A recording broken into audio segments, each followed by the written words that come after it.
Okay, great. I'd like to welcome everybody to this panel discussion of the exhibition and related questions.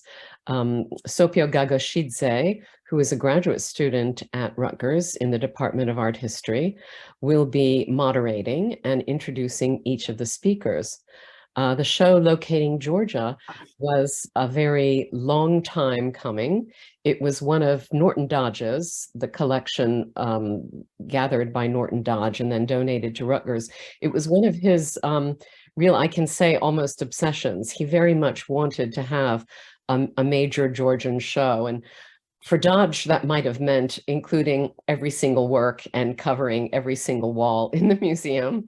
But strategically, in advising Sopio and other graduate students, asked them to focus on issues that will allow them to curate the collection, because that is something Norton hadn't really done. He amassed what he could, and many of you speakers today know a great deal more about that process than even I do. So in any event, Sopio worked on this for quite a few years, broken up by COVID, and then also by just the difficulties getting works which were split between Norton Dodge's residence and the museum, bringing them here and then conserving them. We aggressively pursue a policy of conservation for our exhibitions. And so virtually every work in the exhibition was examined by a conservator, and most were treated in some fashion. And then framed, we hope, appropriately. So we'll hear more, I'm sure, from some of you about the public presentation of these works and their history. But for now, let me introduce Sopio Gagashidze. I am Jane Sharp. I should have introduced myself, a professor in the art history department and research curator of the Dodge collection. Sopio is a graduate student, as I've said, and a former curator at the National Museum of Georgian Art. And she has had a very active period here at Rutgers, working with us and also doing research in Tbilisi for the show, for the exhibition. So despite her focus on medieval Georgia, she's become more than simply conversant, I would say, in post-war Georgian art at this point in time. So please, Sopio, do begin and introduce our speakers today. Thank you, Jane, so much for this introduction. I would like to thank our panelists for accepting our invitation and being with us today.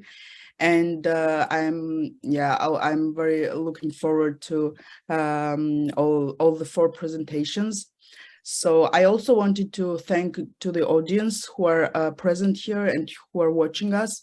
And before I start introducing our panelists, I would like to remind our audience that they can use the Q&A section for in order to ask some questions. But first, we'll have all the 4 presentations, and then the next second part of the panel will be a Q&A. So let me introduce our first speaker, who is Dr. Ketevan Kintsurashvili. She is an independent scholar, educator, and curator, specializing in modern and contemporary art. From 1978 to 2012, she worked as a senior researcher and professor at the Chubinashvili Institute of Georgian Art, the Tbilisi Academy of Art, and the University of Theatre and Film. Currently, she teaches at the University of Georgia.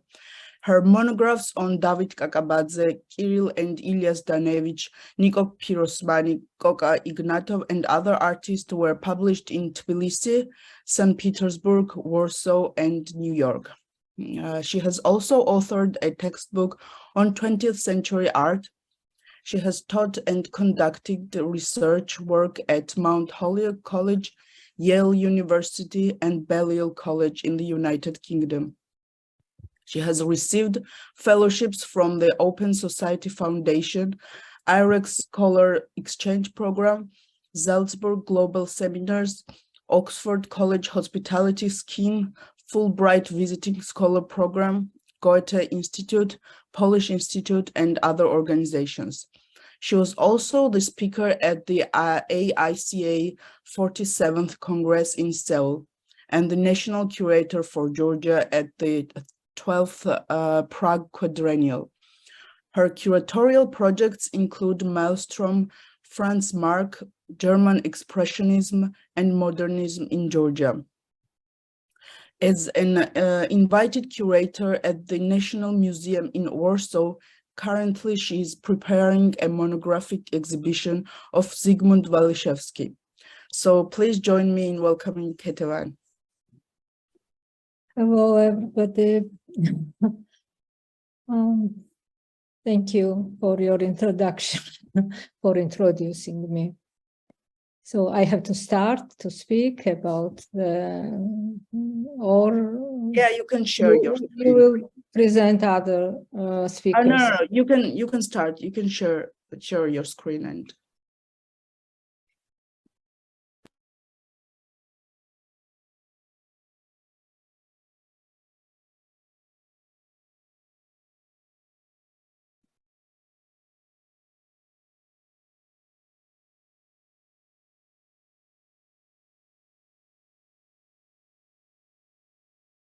So I have two epigraphs for you. I'll read them. World without art would lie itself. It would be confined within the boundaries imposed by simplistic rules. This is why totalitarian regimes, when they rise to power, set out to censor, prohibit, and ban. This is how they destroy ideas, dreams, memories, and the expression of differences which create the fertile soil from which artists spring. By Ben Frank. And another by Joseph Robakovsky, the famous contemporary Polish artist. He says, ironically, the only way to make political art was to exclude politics. By doing that, you were making a statement. I am making my work as I like. It is very hard to explain to Westerners why it is so important to keep politics away, why turning to abstraction, why these neo-avant-garde works were so important and so popular in Central Eastern Europe, exactly because of that. Thus, we start talking about Mr. Deutsch's collection and the Georgian artists in it.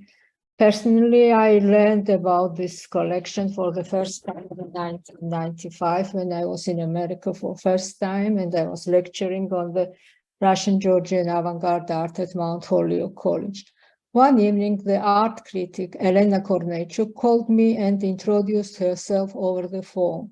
She told me that she was writing an article about Georgian artists for a large publication which was dedicated to the collection of nonconformist art preserved at Rutgers University, and it should be published soon.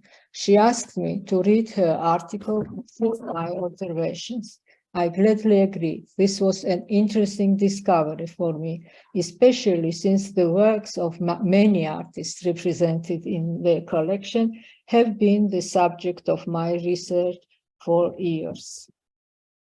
The Norton and Nancy Deutsch collection of Soviet nonconformist art, housed in the Zimmerli Museum at Rutgers University, has no analogues in the world. This collection is important to art scholars not only outside the former Soviet Union, but also for those working in countries, in our case, Georgia, where during the Soviet period, Mr. Deutsch collected the works now held in the collection at Rutgers. It is a unique collection, vital for analyzing the cultural as well as political aspects of the Soviet past in the USSR's non-Russian republics. Norton Deutsch was an economist at the University of Maryland and expert on Russia. As a Ph.D. student at Harvard University, he first visited the Soviet Union in 1955 to study the Soviet tractor industry. In 1960, he defended his dissertation and began to write a study on the role of women in the Soviet economy. In parallel with his research, he became interested in the works of dissident and nonconformist artists working in the Soviet Union and began collecting. He visited Georgia 6 times to purchase art for the collection. So the collection at Rutgers, so they donated the collection, Mr. Norton Dodge and Mrs. Nancy Dodge, they donated their collection to Rutgers in the mid-1990s. In 1995, Norton Dodge co-edited together with Rosenfield a book about his collection. You see this book, From Gulag to Classness, Nonconformist Art from the Soviet Union, which contains a separate chapter entitled Nonconformist Arts of Soviet Georgia, a synthesis of East and West, which is devoted to Georgian art from the 1960s. The author of the article is Dr. Irena Korneychuk. Other authors in the volume also refer to the contributions of Georgian artists. Norton Dodge began collecting the works of Soviet artists in 1962, and over 30 years he managed to smuggle to the US about 10,000 works by up to 1,000 artists from the Soviet Union. Among them are more than 800 works by Georgian artists. Those artists are catalogued as Soviet Georgian artists. Mr. Dodge was collecting works by artists who challenged the definition of Soviet. This richest collection of Soviet nonconformist art, so it covers the years from 1956 to 1991, from the Khrushchev's thaw to the fall of the Berlin Wall and the collapse of the Soviet Union. The Dodge collection includes works by artists from Soviet Socialist Russia, as well as from the republics such as Armenia, Azerbaijan, Belarus, Estonia, Georgia, Kazakhstan, Kyrgyzstan, Latvia, Lithuania, Turkmenistan, Ukraine, and Uzbekistan. This makes this collection an incomparable source of studying the work of Georgian artists and puts the art in the broader context of Soviet nonconformist art more generally. The intensity of the Cold War period was somewhat diminished during the Khrushchev era, from 1956 to 64. Nikita Khrushchev's 1956 secret speech at the 20th Party Congress reinforced the early glimmerings of the thaw. The iron door that separated the communist camp from the rest of the world was held ajar. A policy of mild political liberalization brought considerable freedom in the creative sphere. Two events in Moscow played a crucial role in promoting greater cultural experimentation among Soviet artists. First was the Sixth World Festival of Youth and Students in 1957, and second, the American exhibition in 1959. Both improved the Soviet intelligentsia's contacts with the West, including greater access to Western education and art. Nonconformist art in the Soviet period challenged the models of socialist realism. Not only did the nonconformist artists refuse to portray the idealized portraits of political leaders, Soviet people, collective farmers and workers, but rejected the academic style, using rather modernist themes and ideas. This was a struggle for new forms, including collage, assemblage, and abstraction. The study of this collection is so important for the history of Georgian art. The Georgian public is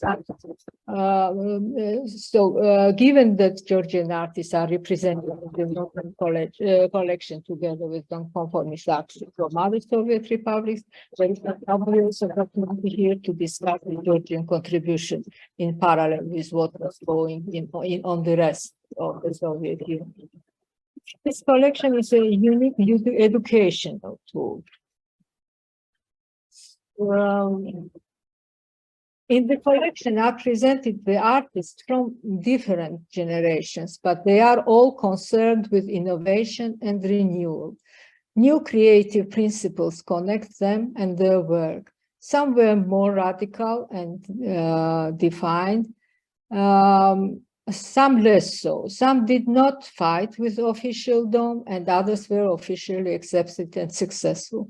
This demonstrates the complex relationship nonconformist artists in Georgia had with authorities.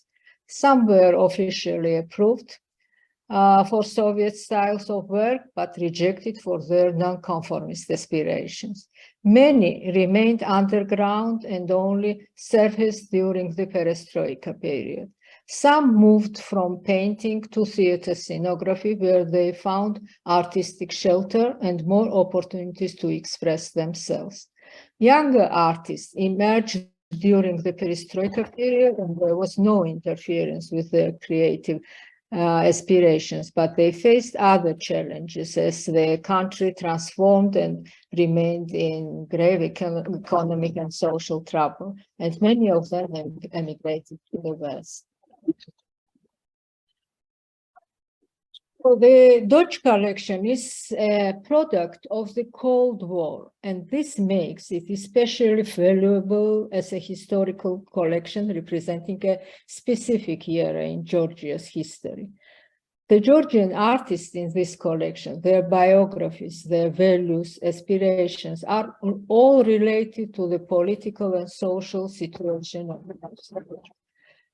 The collection allows us to visually connect the events that took place in the international political arena at that time with Georgian artistic developments at home.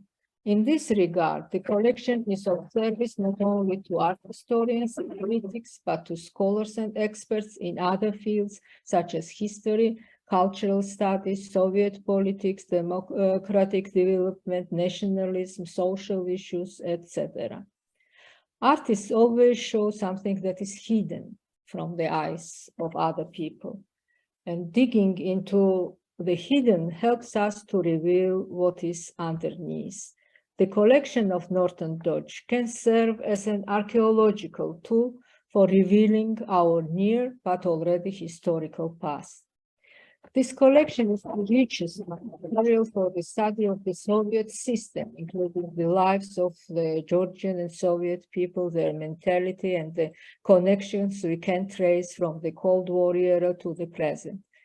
The period of Khrushchev's thaw found a visible reflection in the creative spheres in Georgia, and it requires study from today's point of view.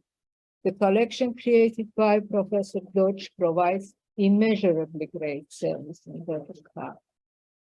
The exhibition entitled Locating Georgia Selections from the Norton and Dodge collection of nonconformist art features around 70 works by Georgian artists from the Dodge collection. This is the first show presenting Georgian artists' works from the Cold War period outside the USSR, and this is an important but valuable step for further study and research of the collection, using it as a scientific and educational.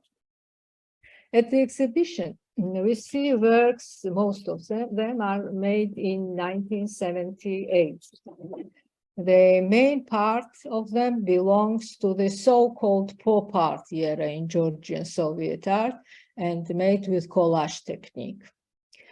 Giorgi will talk about it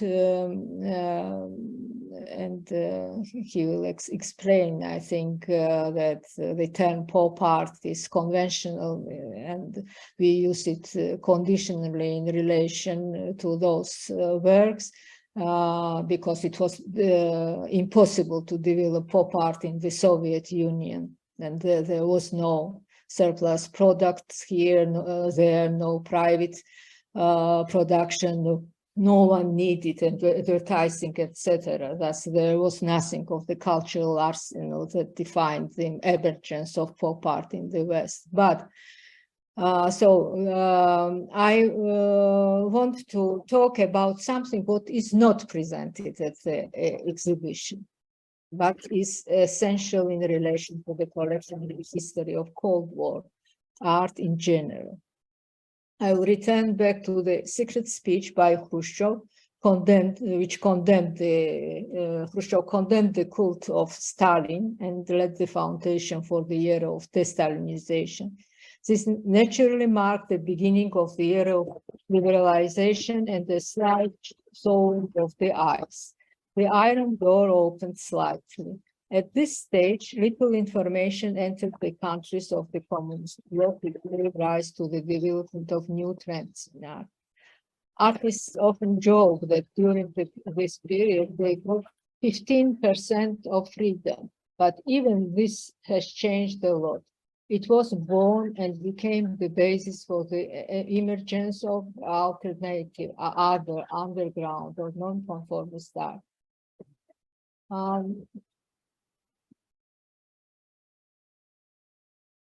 So when the artist goes against socialist realists, formalist techniques come to the fore. During the Stalin era, as everybody knows, formalist artists were punished in the Soviet Union, and the socialist realism was canonized. That's the only method they could use. But what was going on in the West at that time? Formalist scales were the emphasis. So exactly formalist trends were developed in the West, and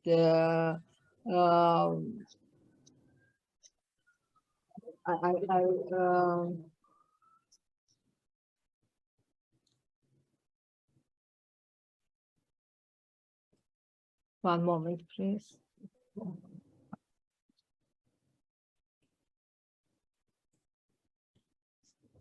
So when the artist goes against the socialist realists, formalist techniques for during the Stalinist era, artists were drilled and sent to camps for formalist vision and findings. And not only during the Stalin era, but later it happened rarely.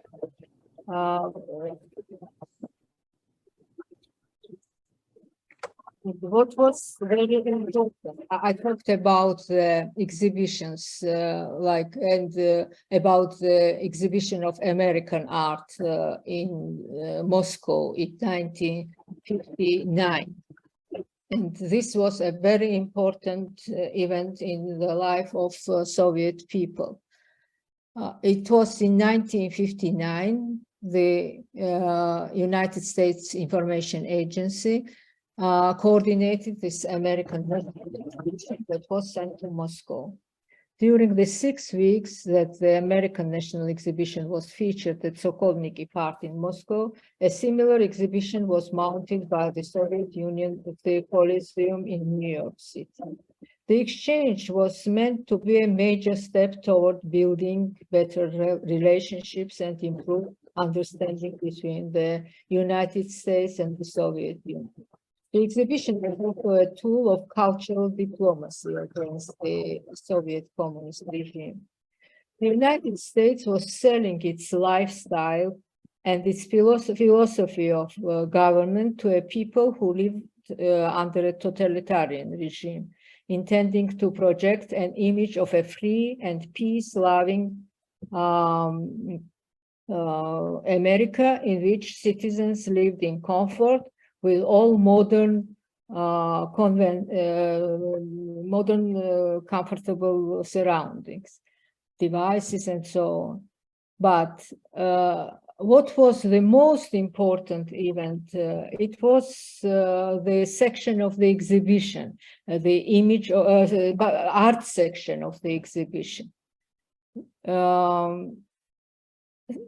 Several works depicted the United States as a land with a deprivation or as a place in which abstract art flourished.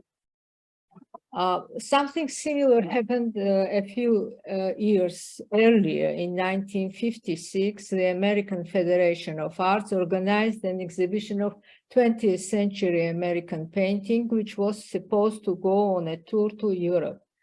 Although the paintings had already been created and were in New York waiting to be shipped overseas, the exhibition was canceled by USIA because of the political affiliations of 12 of the 75 artists represented in the show. And it was said that most of the artists, that those artists, they are communists, and this exhibition was cancelled. In 1959, again, 2 days after this exhibition, the press release was announced in the Congress. It was declared that of the 67 artists whose works had been chosen for the exhibition in Moscow, 34 had reports of affiliation with Communist fronts and causes. And so the controversy had erupted between those who wanted to censor art show to include one work depicting only the works depicting America as a prosperous palace, and those who wanted the exhibition to encompass work representative of the American scene done regardless of their political affiliations and beliefs. So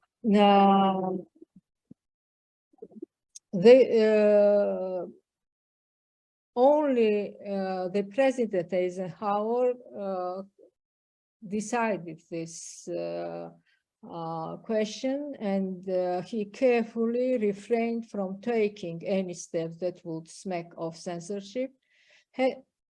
Had it not been President's personal intervention, Congress undoubtedly would have forced USIA to cancel the exhibition.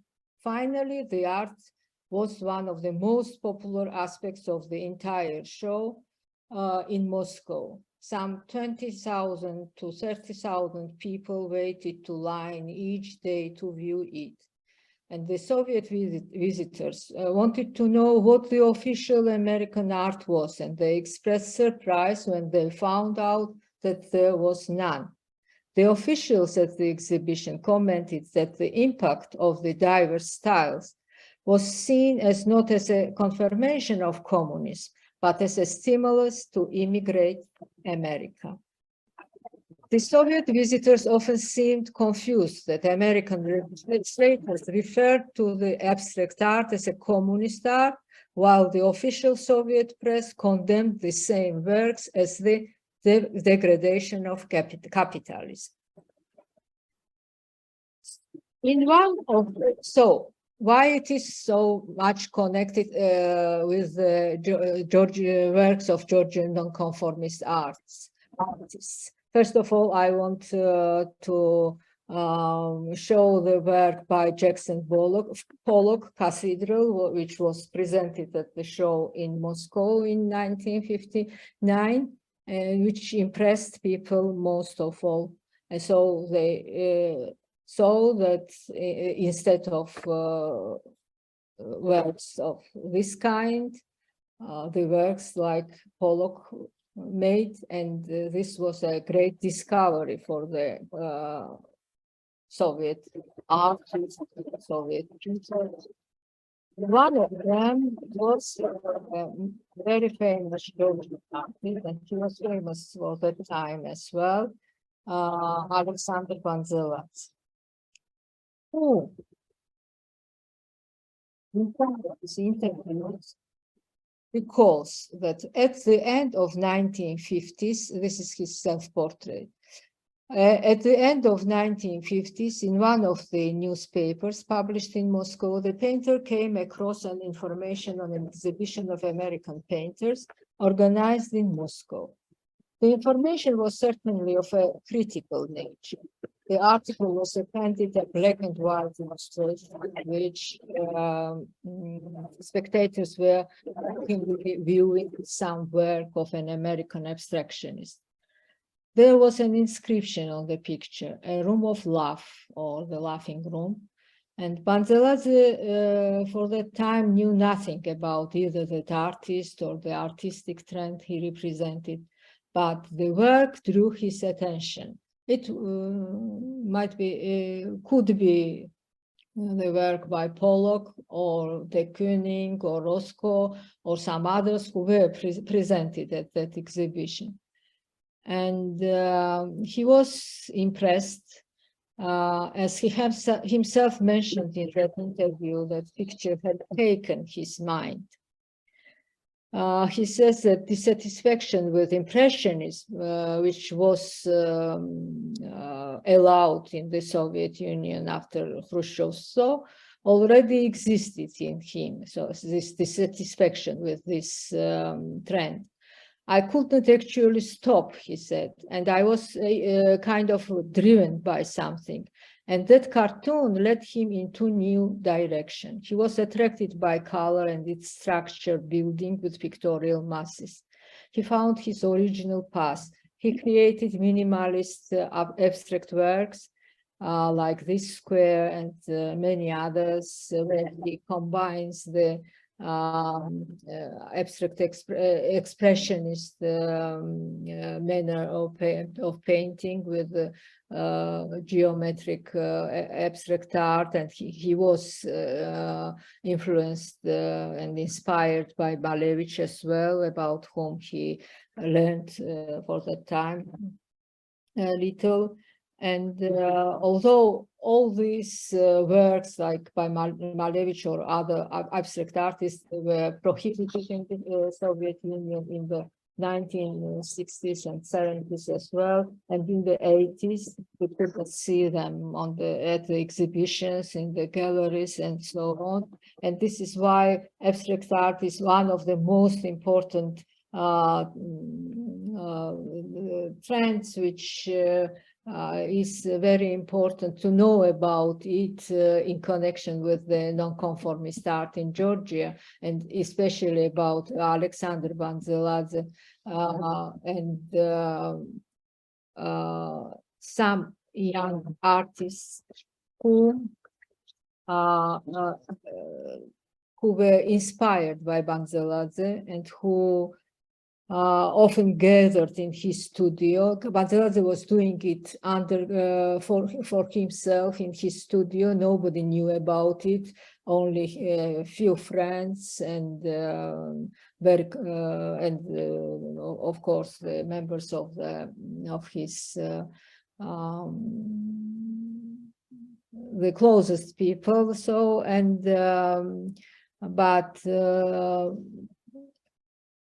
the beginning of 1980s, his aspirations became known to the young artists, and they often gathered in his studio, and gradually he became their teacher. They had a great respect and appreciated in him his individual freedom, respect of profession, his mastership, and so on.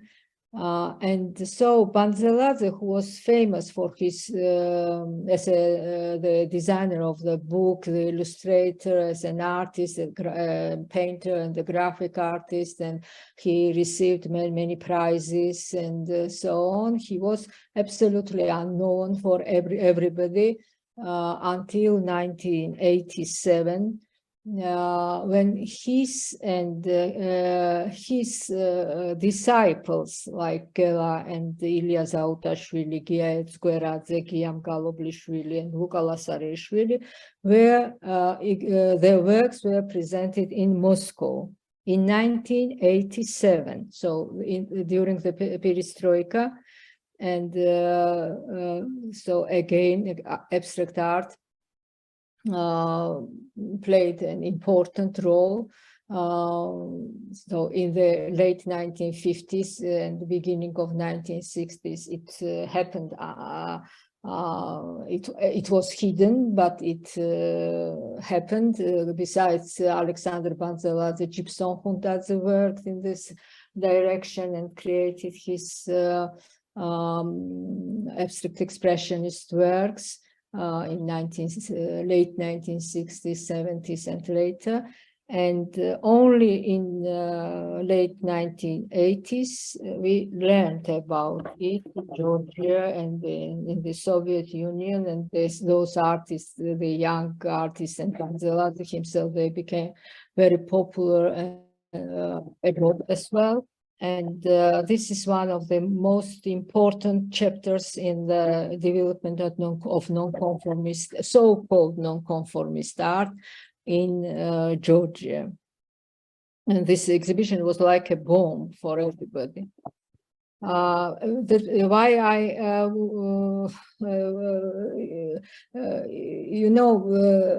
we could see some collages and such kind of works like we call pop artists at the exhibitions of the scenographers, the theater designers, and film designers.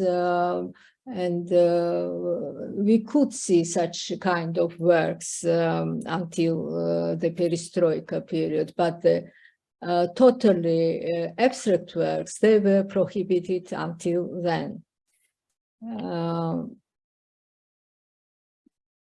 And abstraction, Georgian abstract art was really such discovery for everyone.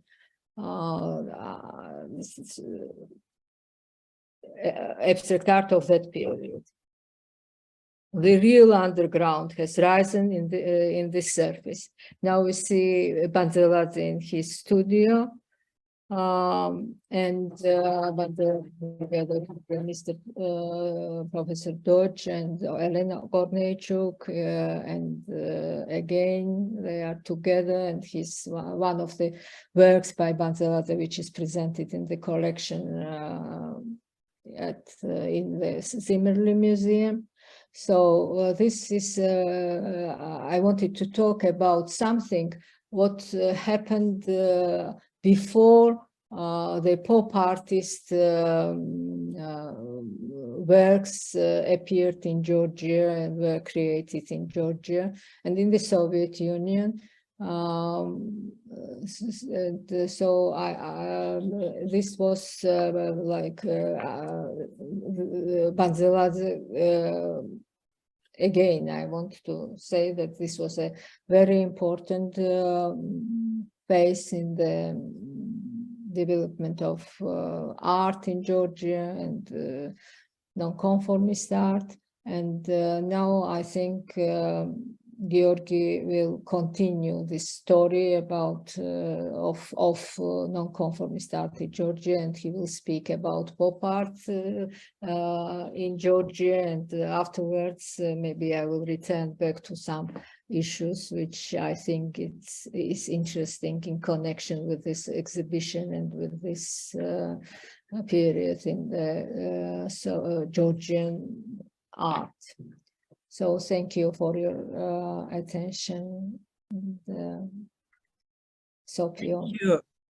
Thank you, Ketevan, for the presentation. We can return it in our Q&A section. So it is my great pleasure to introduce our second speaker, who is Giorgi Papashvili. Ketevan, I think you can stop sharing your screen. Yes, okay. And Giorgi will share his screen. Good. I hope it's seen. Yes, we can see. So Giorgi is an art historian and a former photo archivist who currently works in the Department of Modern and Contemporary Georgian Art at the Chubinashvili National Research Center. He's been a recipient of various graduate fellowships from the Georgian National Science Foundation, the Max Weber Foundation, and the Smithsonian Institution. Giorgi's major interest is the art of the long 19th century, as well as art and visual history from a cross-cultural perspective. So, Giorgi, I will turn it over to you. Thank you. I hope it's in and my voice is heard. Thank you. And thank you very much, Sopo and Jane, for organizing this exhibition that we cannot see, but we are lucky to participate in this panel, and thank you for this opportunity. Sorry for my voice. So, to this notion of pop art, I gave the title to my presentation, what was called pop art in Soviet Georgia. Actually, it was not pop art, as we all know, but still it was called, and it's being called yet pop art, quite conditionally. I would like to start with this funny shot that really serves as a marker. And this is, as we can see, like a view from keyhole in the Kremlin, and all the things we are speaking about started after that. So that crucial speech that was mentioned by Ketevan, that sacred document was coined within the party officials in 1955, and it became official in 56 when the massacre in Tbilisi happened, and representatives of the younger generation were killed, tens of them.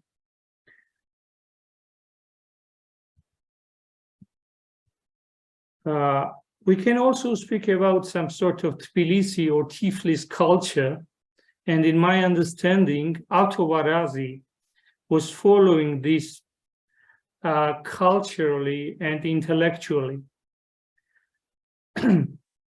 But what was between this big gap of freedom was early 30s and early 50s, at least 20 years that was frozen, and only official art was allowed during that decades. I would share a very curious notion by Václav Havel on his short paper, 6 Notes on Culture. And he defines 3 levels of culture: official, parallel, and unofficial. Obviously, what we're speaking about today is not official, but we can consider them parallel and unofficial at the same time, because nothing is unique and nothing belongs uniquely to one of these. The thing why I'm sharing this demonstration with red flags came to mind after Ketevan's another article, when she writes about the environment in the Soviet Empire, where nearly no colors except for red that was everywhere, especially on that demonstrations. And this is the photo from National Geographic. Giorgi, I'm sorry to interrupt you, but we don't fully see your screen, so maybe you should stop sharing and I'll share your presentation, if that's fine with you. Okay. I see it. I mean, there are some like marks that... So strange. Yeah, maybe that's better. Yeah. I Maybe. cannot stop it, I'm so sorry. It's not responding. Okay, then maybe you should continue. Or... Yeah. But do you think the change of... Oh, I think we lost him. Okay, I'll introduce our final speaker today. It's Irena Popiashvili. She's a dean and founder of Visual Arts, Architecture and Design School at the Free University of Tbilisi. She's the founder of contemporary art space Kunsthalle Tbilisi. From 2013 to 2017, she co-curated Popiashvili window project, public art space in the vitrine, and from 2005 to 2012, Newman Popiashvili Gallery in New York. She has also served as a director of the State Academy of Arts in Tbilisi. In 2012, she has curated numerous exhibitions, such as Georgian Pavilion in Venice Biennale in 1999, Sergei Parajanov off-camera collages, assemblages, objects at Zimmerli Art Museum in 2003, reframing the 80s in the Georgian National Gallery in 2012, and Know Thy Neighbor, Oxygen 2020, Propaganda Network in Tbilisi, Georgia. She received degrees from the Tbilisi State University, University of Lodz, Poland, and University of Georgia in Athens in the state of Georgia.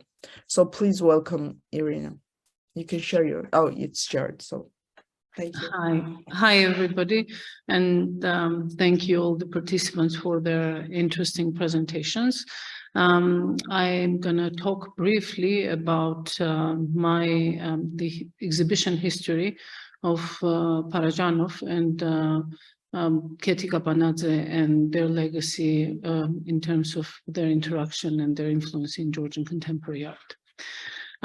So to start with Parajanov, wanted to tell you that as a kid, I saw him on the streets of Tbilisi, and I was extremely impressed by his appearance and by his behavior. I've never seen anyone like that before. And for a strange reason, then for a long time, I found an image of him. It was Yuri Mechitov's famous photo of Parajanov flying down the street, and I had it up on my wall as a teenager. Later, I was thinking about it, what was it, usually when my peers, and of course I had, Paul McCartney and John Lennon's photos next to it, but it was strange that, I would perceive him as some kind of a rock star, even before seeing his films. And then later, obviously, when I saw his Color of Pomegranates, I became such a convert of his art.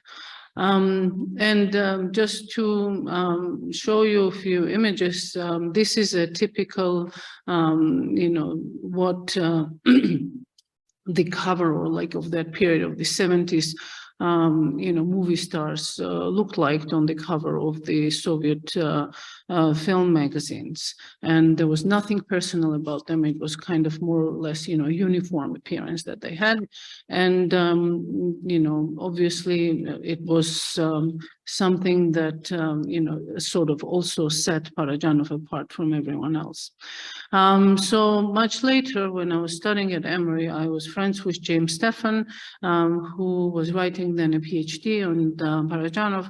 So I was more kind of, and also when I was saying that I was from Georgia, most of the people I was interacting with in art school, if they knew of Georgia, they obviously, all of them knew of Parajanov.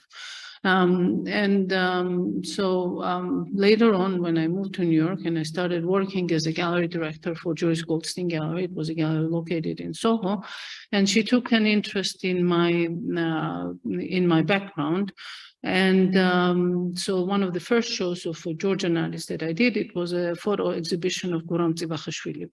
Tbilisi is basically an artist who started art, who defined photography as an art form in Georgia. Also he was very important in terms of documenting Georgian art scene in the 80s and the 90s. Tbilisi, for example, these are like several, following photos are taken by Tbilisi. So this show that I did of him, of his work, it was Alice in Wonderland. It was also documenting Tbilisi of the late 80s and early 90s. Got a lot of attention. It was a show. It was actually the first show reviewed by Art Forum of a Georgian artist. And so it kind of made the gallery owner more interested in the projects that I was proposing. So following of that, I did 2 more exhibitions of Georgian artists other than the gallery, the artists that the gallery was representing. So it was Parajanov and Carlo Pacharava. So I just wanted to tell you like briefly about how I went, because his appearance, you know, had such an impact on me. And I thought that, you know, his personality was very important to highlight in the exhibition. I got in touch with Yuri Mechitov and asked him for the photo series of Parajanov that he has done. And he was very much interested in doing so. And the big part of the exhibition were these portraits of Parajanov by Mechitov. At that time, my neighbor was Mark Polyakov, who is a Georgian artist who immigrated in early 80s to New York. Polyakov and Mechitov were in the circle of Parajanov, were friends with him. And through Mark, I also met Valery Boyarchan, a Tbilisi Armenian artist who was also living at that time in New York. And Mark was, and you know, both Mark and Yuri were telling me a lot of stories about Parajanov, and they mentioned how many times when they were at his place or when he would come over, you know, he was constantly making something. He was either drawing or he was like using beads or whatever was around to make some collages. So Boyarchan had a number of works, and that he said that were collaborative works between him and Parajanov. At the same time, this is like in the 90s, like 97, 98, it's Giorgi Alexei and Maga Mikadze. This couple are living in New York. He was teaching at the time at the Dartmouth College, and he was a set designer, an artist, costume designer, worked with Parajanov on on his last film, Ashik Karib. Obviously, they also had some of his works. Parajanov admired Maga. He liked, and Maga had several hats that Parajanov specifically made for her. So the works in the exhibition, and there was a third family that was involved in, for me, in terms of gathering the materials. It was a family of Gendrikh Hegidian, who was a famous Armenian art historian, curator, and he was basically a founder of the first contemporary art museum in Soviet Union in Yerevan. So through Gendrikh Hegidian's relatives, actually Parajanov, when he came to New York, stayed with the family, and they had a number of works. So the collages in the exhibition, and also there was a poster for Ashik Karib that came from Meskhishvili were part of the exhibition. So one day, as there were quite a bit of people, number of people coming to see the exhibition, the gallery was located in New York next to Drawing Center. So it was quite centrally located at the time. And there walked in an elderly gentleman who was interested in the exhibition, and me as a younger and eager curator, I was very happy to give him the tour of the show. And he turned out that it was Norton Dodge, and he was very taken by the show. And this is at the end of 97, beginning of 98, when I did the show. And then he acquired these works from the gallery. And then later, it was already the show that I curated at the Zimmerli was in 2002 of Sergei Parajanov off-camera collages, assemblages, and objects.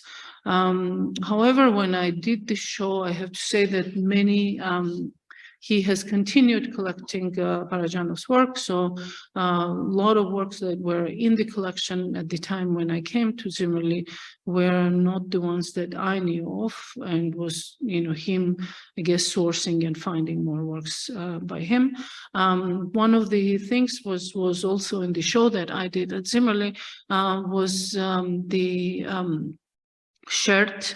And this is the shirt that is in Parajanov Museum in Yerevan, but there is a similar shirt that apparently he made for Allen Ginsberg when he was in New York, and this is also in the collection, and it was also part of the exhibition that I did at the Zimmerli. Actually, I was saying to Sopo that I haven't researched or looked online that much, but I saw that on many images that that were in the exhibition. Certain people have, Vartanov specifically has written that these works are fake or put a fake mark on them, and I'd be very curious of knowing what are his arguments, because more I looked, there's a very big similarity between the works that are, for example, presented in at the museum of Parajanov, and they look quite similar to me. But I guess it needs more research and more argumentative, proof of why these ones are fakes as opposed to the ones that are in the museum. These are images from Papashvili, because I found this interesting, because these are photos taken apparently a year after Parajanov died, and these are his friends who came, and apparently his apartment was untouched still, and these are his friends sort of using the costumes and clothing that he had in his apartment before these works were, and the belongings were moved to Yerevan, and his museum was created there. One other thing that I wanted to talk about is about, and Nika mentioned in his presentation, in his great presentation, I really liked it actually, that Parajanov in a way created, is considered to be an ancestor and predecessor for many queer artists in Georgia. Especially with creating a certain language, visual language, and which is Trans-Caucasian, and it's not referencing, like, let's say, the Western queer language, visual language, but it's specifically something that's specific to Caucasus and the countries in Caucasus. So to demonstrate, or sort of to show you some of it, it's Uta Bekaya's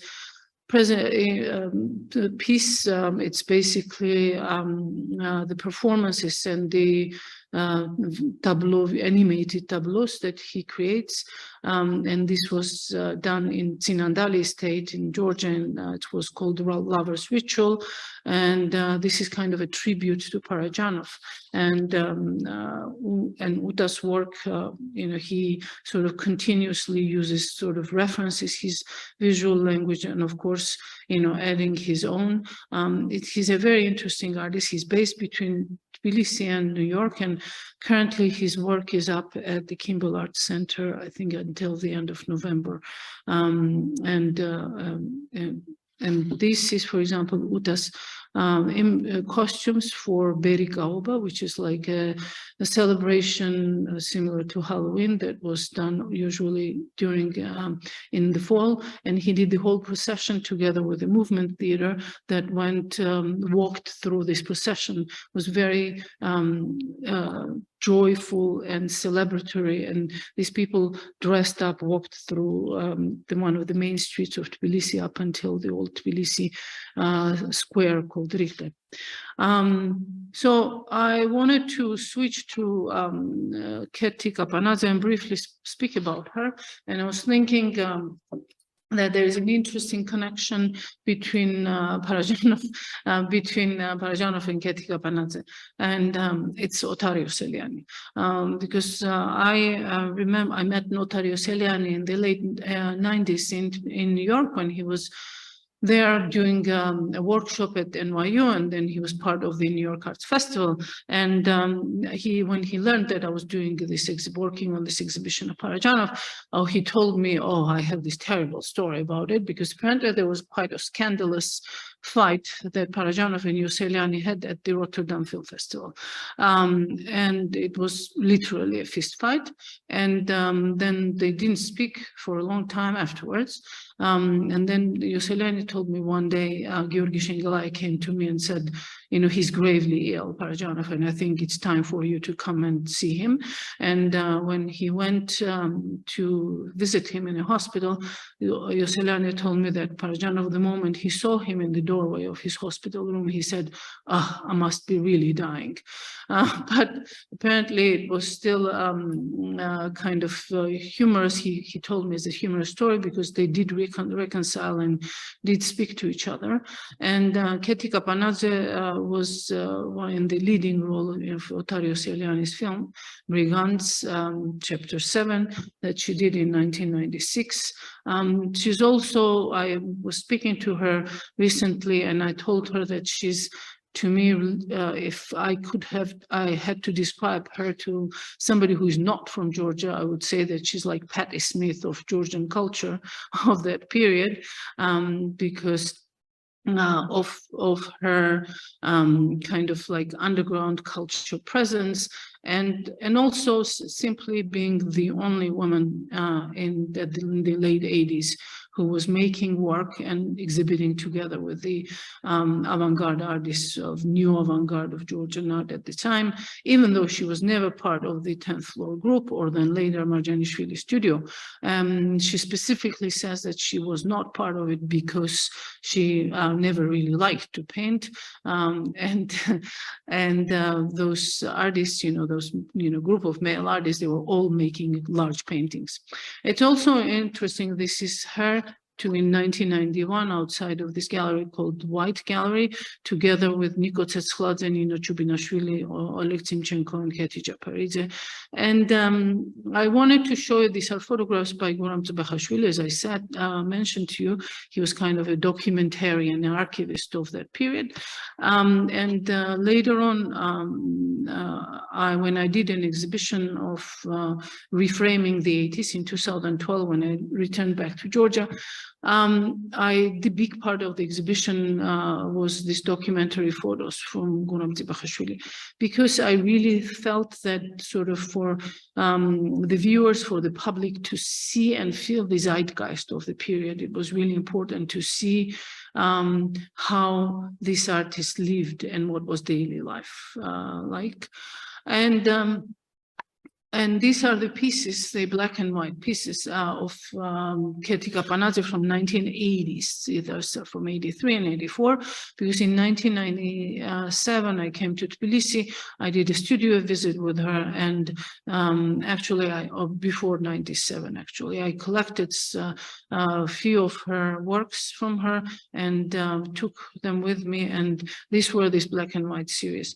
I think these black and white series are quite interesting from 2 points, because when she describes them, she says that she didn't even think that they were mechanical drawings. Basically, that's what she was making, because she was not thinking what she was making, and she was just copying some kind of manuals or some technical instructions, and these are really random objects that she would put together. However, like thinking of it, it made me think that, like also about the artwork of that was surrounding and what was made in official Georgia, which was like sort of all kind of heavy and rich with symbols and ideology. And suddenly here she is making a totally absurd, like no meaning. She claims that there's no, she was not thinking what she was doing. She was just making these drawings. And also that these were the works that she was first making the drawings and then, transferring them to canvas. And these works were included in the exhibition of Giorgi, that infamous exhibition at the Artist's House that was basically censored, but like also like unofficially censored, because they just turned the lights off at the Artist's House, so no one really could see the exhibition. And some of the drawings in that show and the documentation of the show are the photos of Keti Kapanadze. By the way, they were married at the time, and they were also included in that. What I would make one connection between this work and her current pieces that she's making, because this one I made a mistake, because in the catalog it said defamation of gender, and I thought that it was just a mistake. But when later I spoke to her, she said no, it was defamation, because it's a made-up word that she made up as a title, and it really didn't mean anything. If you would pay attention, also the texts that are always in English in this black and white series, which she calls Metaphysical Time, are also so like they do not make sense. And where, for example, this plain paint, you know, she would say that she saw them and then she repeated them over and over.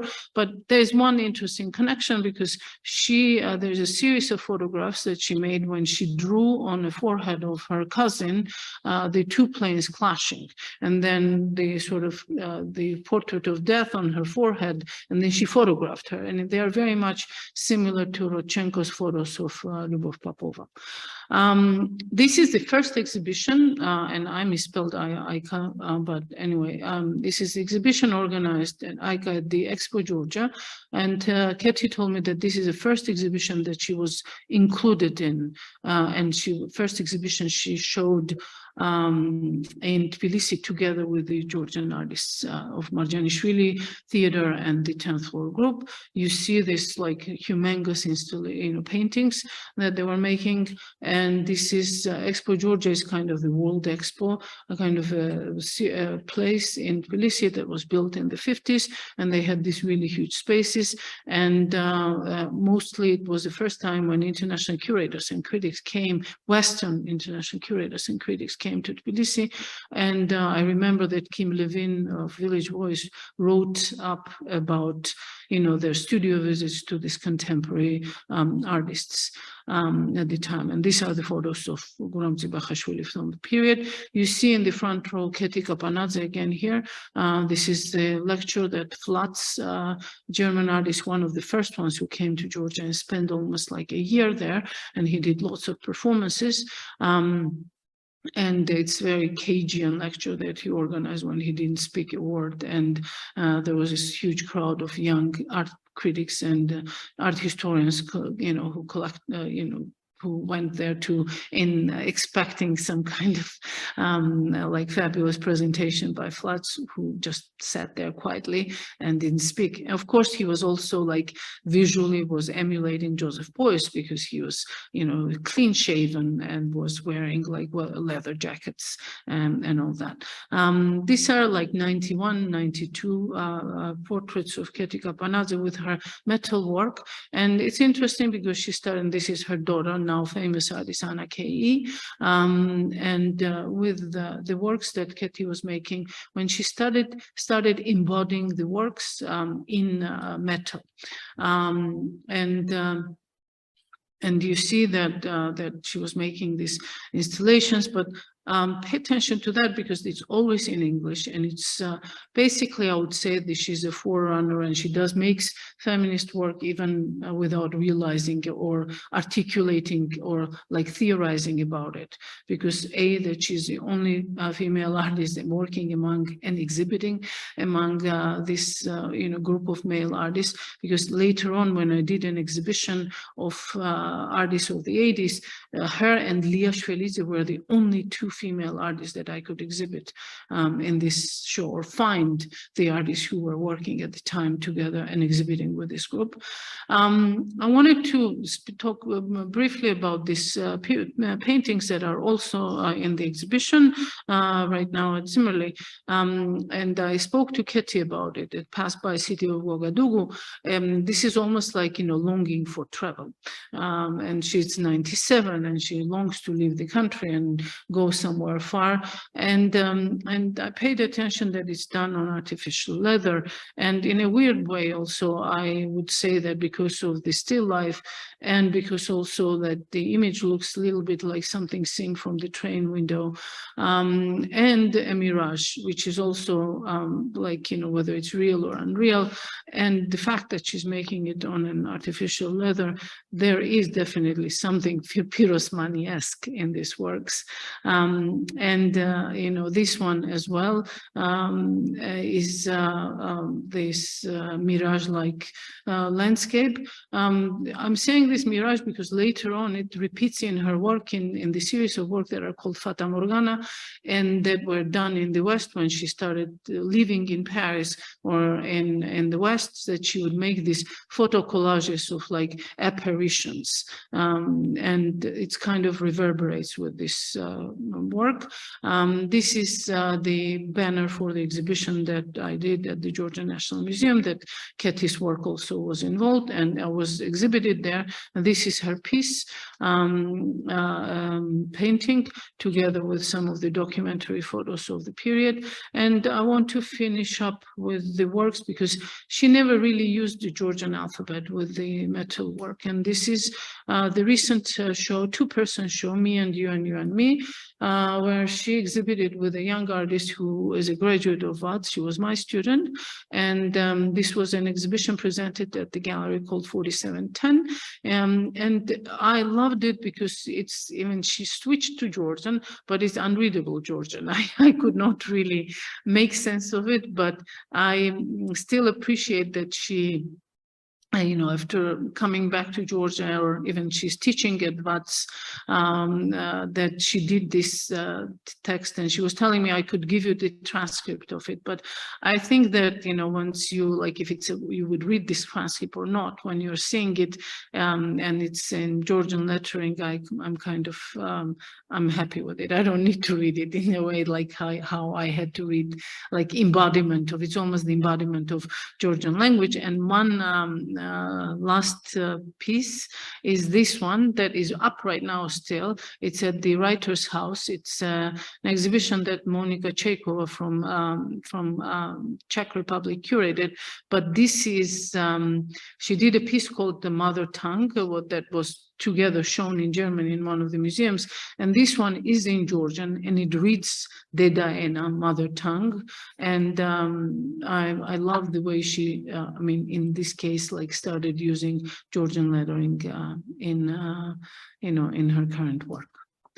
But, and this is it shortly. Thank you. Thank you so much, Irena. I think, Giorgi, are you still here? Do you want to just summarize, very quickly what you wanted to say? Because we are really running out of time, and I would like to leave some time for the Q&A as well. Yeah, thank you. And I'm so sorry. Let's make the third attempt. So very briefly, and if you can show the images at the same time, I'll just make some quotations. Yeah, this one. So Altovarazi wrote, and as you all know, Georgians, he was writing his very brief notes irregularly, and thanks to her spouse, thanks to her widow, this was survived, who has collected and edited in 2013. So these are sort of explanations to his own work. He writes, all pens give us a great opportunity, but when they cannot express our thoughts, anything can be used, any material, if it helps in the expression. Or, he writes also, instead of painting a printed fabric, I will rather glue into the surface. And this is what we see. Could you turn to the next one, Sopo? So, for this reason, these images are called Pop-Art, very simply. And this was the understanding of the society in those times, in early 60s and 70s. I would like to quote also Jane Sharp. She writes in her article, Beyond Orientalism, in the collection edited by Blakesley and Wright, that in terms both of lifestyle and work with found materials, no doubt Varazi consciously drew an analogy between himself and Pirosmani. Indeed, he was represented by contemporaries as Pirosmani's direct heir. And here she, as well as Kuznetsov, Avto playing the role of Pirosmani in the movie directed by Giorgi Shengelaya in 1969. It is interesting that these artworks are considered to be neither collages nor assemblages in the pure sense, but they are having the features of all of these. Anyways, they serve as some sort of symbols. Could you turn to the next one, Sopo? I think we have the next one. Pirosmani should be somewhere there. Yeah, I'm sorry, I'm not following. Yeah, and as an heir to Pir Osmani, as many of Georgian artists were, he is applying to the same material world like bottles, fishes, but this is not the main reason. He is symbolizing items and objects of everyday life. And again, in comparison to American and British pop art, what is there and what is here? Here people, I mean artists, of course, are representing what is very familiar and even intimate to them. Very often we see unique pieces of furniture or jewelry in the works of Georgian artists, and Parajanov is one of those examples. So pop art is not relevant at all. And I think I can conclude with this thing by Varazi, that everything that is around us should get old. Nowadays, an item, an object is not getting old. It is being ruined and destroyed. Whenever oldness used to have its continuation, the rotten tree would fertilize the soil and another one would grow in its place. But today, asphalt, plastic, and silicate that are only poisoning the environment. And of course, Arto was not ecological artist. He didn't mean ecology in its pure sense. Rather, he meant maybe ecology of moral and morality and creativity. And we continue with his quote again. The material, for example, the trousers, please switch to the previous one, Sopo, where we have trousers. Yeah, let it be this one or the next one.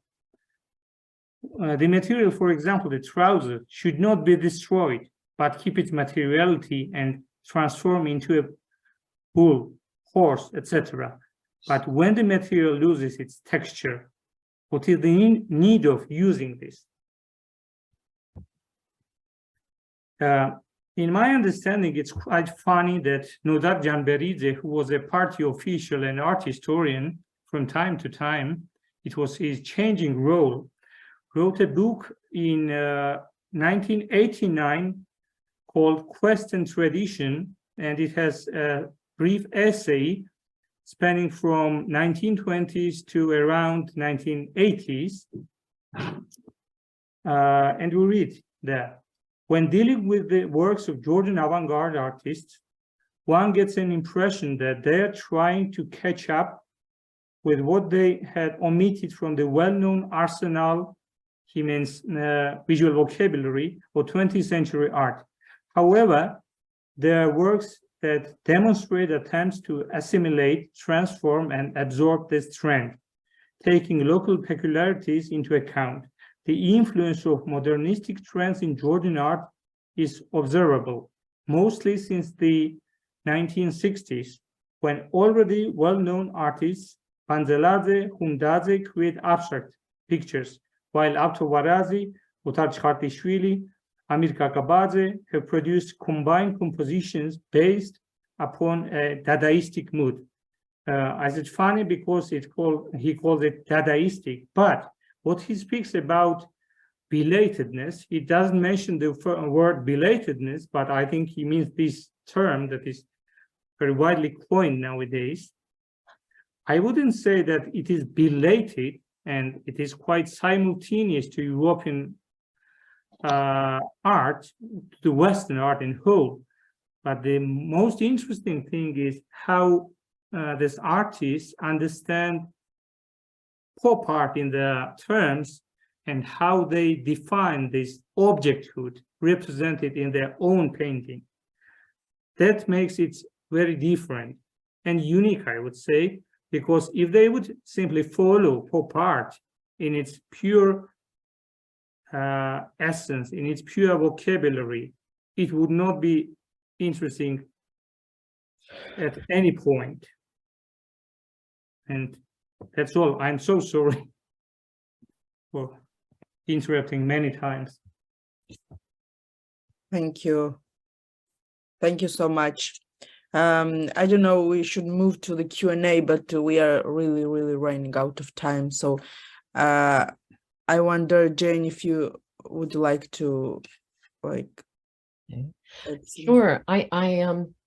I don't know. I do have questions for all of you, and in a way, I'd really rather hear you ask questions of each other or comment on each other's principal arguments. But again, I don't know that we have time for all of that, although our time can continue, of course, on the Zoom. Yeah, so I guess I was going to return, my first question, I was going to return to Keti's talk because singling out Banzeladze, in part because so many writers these days question even that proposition that you make, you know, that this abstraction at a certain point in time. And I wasn't sure whether you were extending that observation specifically to Banzeladze, but that there was this kind of, well, somewhat aggressive stance with regard to abstraction, that it should be, or that it even could be, apolitical. I think many scholars are questioning that notion, you know, really about art all over Eastern Europe, especially. And I'm thinking most recently of Clara Kemp Welsh's book on anti-politics, which describes and really analyzes how even this anti-political or apolitical statement is implicitly engaged with the current political environment, and therefore still expresses something that is, you know, loaded or socially, if not determined, consciously engaging, not subconsciously, but consciously engaging its environment. And I'm wondering how far, or what you would say about that in relation to Banzeladze now, because of course the notion of apolitical abstraction was itself part of the Cold War discourse. So I'm wondering what you think about that now, and perhaps in relation to the succeeding presentations, which really do situate the art produced at about the same time through a different lens. I didn't understand exactly what do you mean. Maybe you mean that like abstract art, it does not symbolize something. We do not see some symbols or some objects which directly are against like political situation and so on. Do you mean this? And that why abstract art was so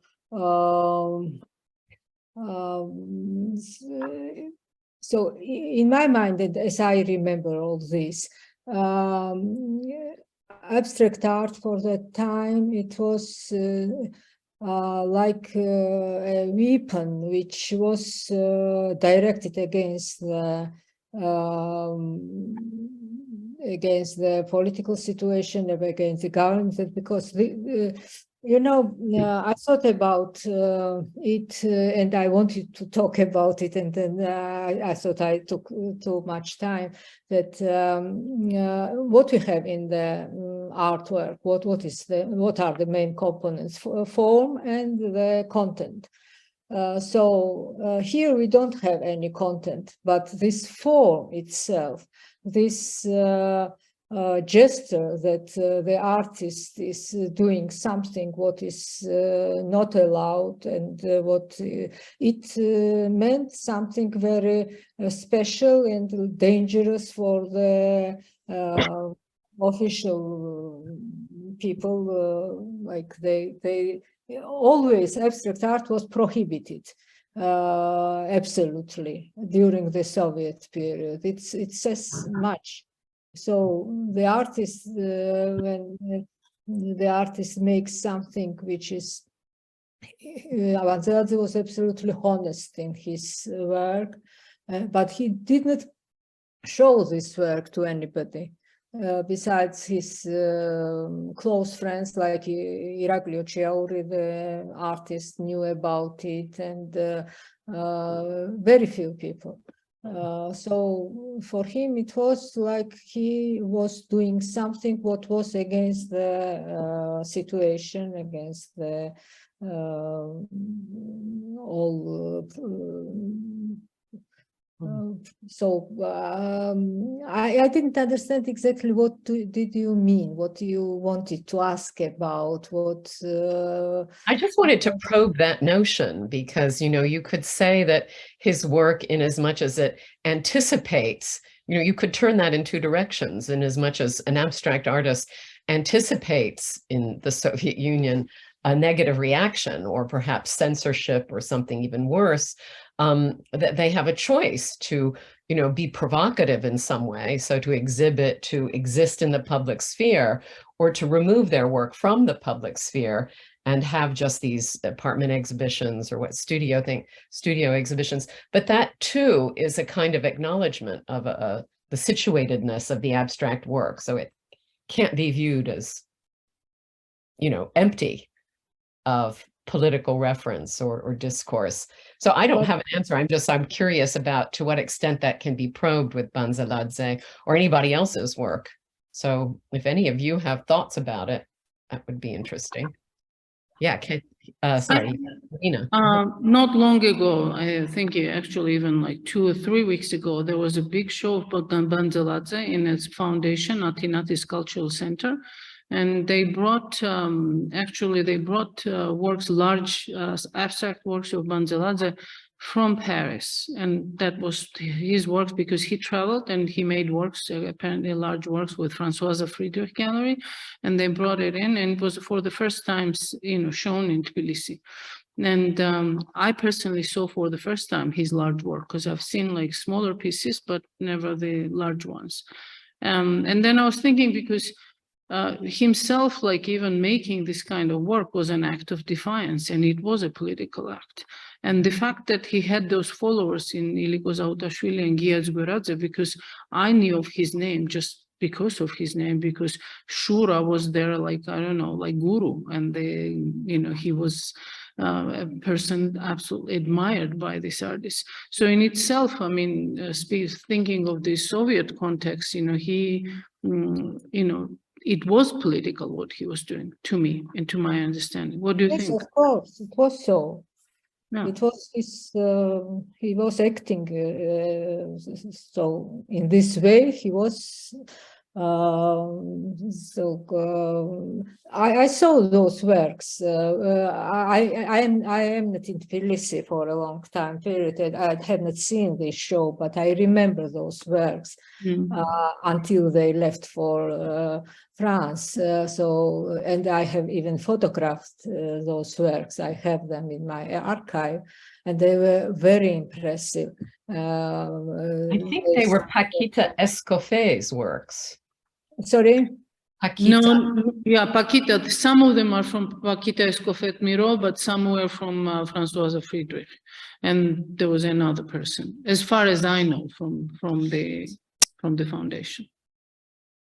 So maybe, Sofia, I think maybe if you all raise your hands, you see there's a little hand icon at the bottom if you wish to leap in and comment. Yeah, I just also wanted to remind the audience that they can use the Q&A section and type their question. So I encourage them to do so. Yeah, and Giorgi, just briefly, I just wanted you to pursue if you're there. I don't. Yes, I'm here. Thank you. Yeah. On this, Varazi's very. Really surprisingly for me, programmatic statement about the diversity of illusions, and that I do think that it exceeds. I mean, for me, I teach Fluxus all the time and all of these, and pop art continuously. And there's something really more elusive about what Varazi is drawing from. So I take your thesis, and I wonder, again, do you see that as a somehow driven by, I don't know, an anticipation of political or some kind of scrutiny, ideological scrutiny, even though Varazi's not? I mean, he wasn't exhibiting those works, the reliefs, for example, the lamb's head, the pants. He wasn't exhibiting them, was he? Or was he trying to, those? I can't remember. And Sopio, you may have done research on that too. During his life, he did not exhibit them. they were not exhibited, those works. Yes. Actually, as far, oh, sorry, you can answer. Giorgi, yeah. Yeah, Sopo, could you please share slide number 10 for a while? Because I had to skip that, and that's very important for answering Jane. So it's a very interesting question. Thank you, Jane, for that. As you already mentioned, and Kate proved that, he was not exhibiting almost at all, while two artworks by Varazi and Kintsurashvili of the same year, 1977, you see, and I would say it's a very interesting coincidence of, let's say, getting closer of two different artists coming from different, let's say, artistic quests.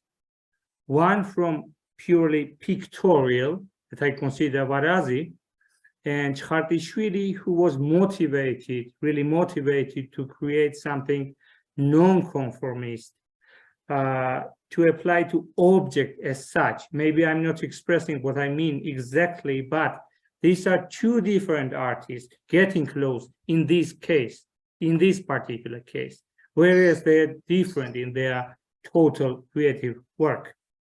And Varazi incorporates all the subjects in his pictorial, let's say, entirety. Whenever Kintsurashvili is aiming at something different. At least this is my understanding.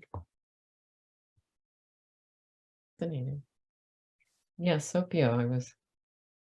Yeah, thank you. I was just going to say that as far as I know, Varaz didn't have any exhibition in his life, right? And he had to have just one in early 70s, I guess. And it was like canceled at the day of the opening. So, yeah, that's what I... It was in 68. Okay. When the Ministry of Police, MVD, has canceled it. Mhm. But don't you think Varazi is like such an interesting character? I mean, also not only for his work, but the fact that he played Pirosmani in that famous film of Giorgi Shengelaya. In a way, I feel that a lot of times his personality has been sort of projected on Pirosmani's personality. And then we sort of describe a lot of times, you know, speak of or think of Pirosmani in terms of Varazi. Yes, but you know, in the late 1970s, after his death, when he passed away, the exhibition of Varazi's works was presented in the Merani, was such gallery at Rusaveli Avenue, and everybody could see it. I remember it very, very well. And Varazi, during his lifetime, he was very famous because he played Pirosmani's role. But besides it, he was a designer. He designed the exposition in the National Museum of Georgia.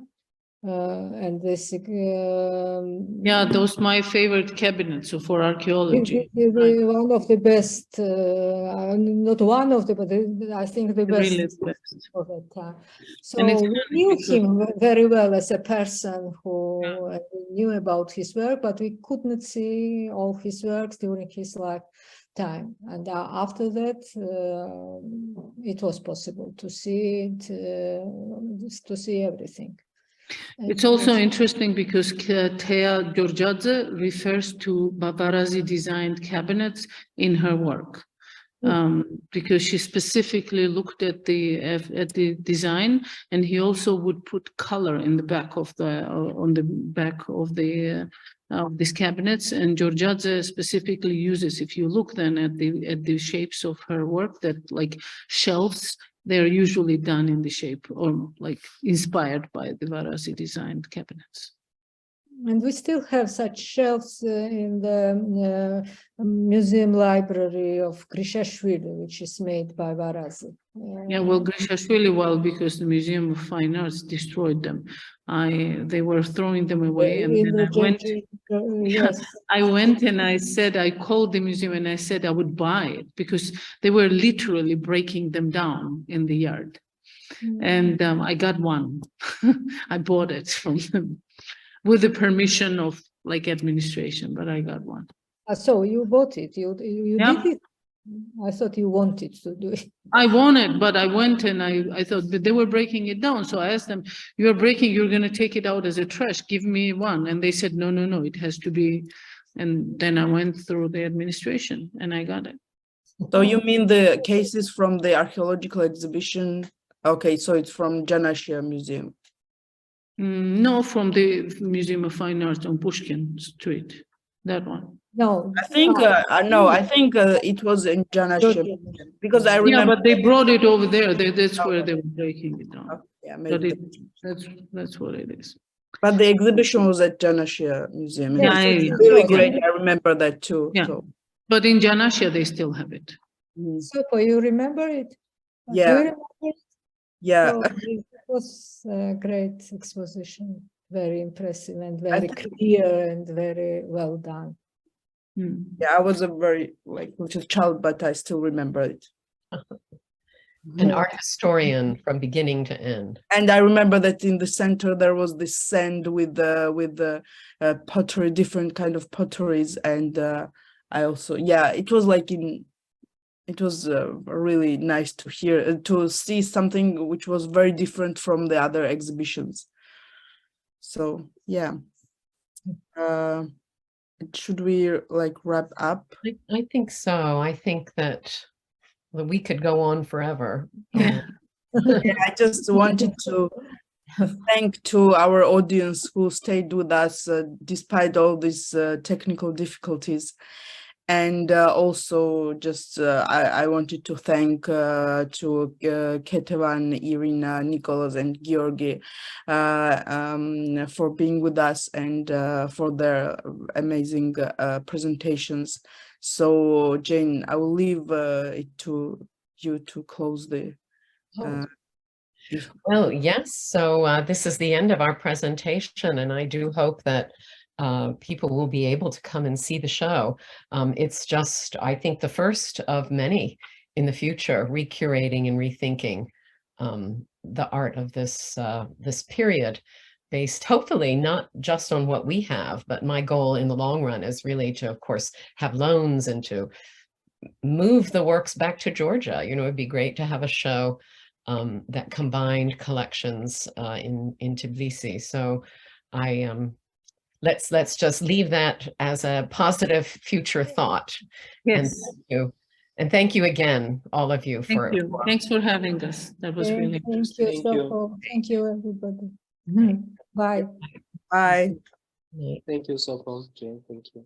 Thank you. Goodbye. Thank you. Thank you.